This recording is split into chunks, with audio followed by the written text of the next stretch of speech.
KEAM rank list അവതാളത്തിലാക്കിയതിൽ ഒന്നാം പ്രതി സംസ്ഥാന സർക്കാരാണെന്നും രക്ഷിതാക്കളുടെയും വിദ്യാർത്ഥികളുടെയും ആശങ്ക സർക്കാർ മനസ്സിലാക്കുന്നില്ലെന്നും കെ.സി. വേണുഗോപാൽ എം.പി.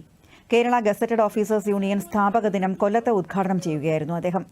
കേരളത്തിലെ ഉന്നത വിദ്യാഭ്യാസ മേഖലയിലുണ്ടായ സംഘർഷത്തിൽ ഗവർണർ ഒന്നാം പ്രതിയാണെന്നും കെ.സി. വേണുഗോപാൽ കുറ്റപ്പെടുത്തി. എത്ര പേരുടെ ഭാവിയാണ് ഇവർ കൊണ്ടാടുന്നത്? ഗവർണറും അതിനകത്ത് ഗുരുതരമായിട്ടുള്ള കൃത്യവിലോപം നടത്തുകയാണ്.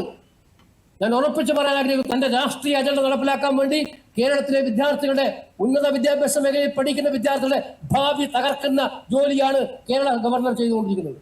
ഗവർണർ ഒന്നാം പ്രതിയാണ് ഇക്കാര്യത്തിൽ. കേരളത്തിലെ ഉന്നത വിദ്യാഭ്യാസ മേഖലയിൽ ഉണ്ടാക്കിയ ഈ സംഘർഷങ്ങളിൽ ഗവർണർ ഒന്നാം പ്രതിയാണ്. ഇതിനെക്കാൾ സംശയമാണ്. കാരണം പഠിക്കണം കുട്ടികൾക്ക്. നിങ്ങളുടെ രാഷ്ട്രീയമല്ല അവിടെ ആവശ്യം.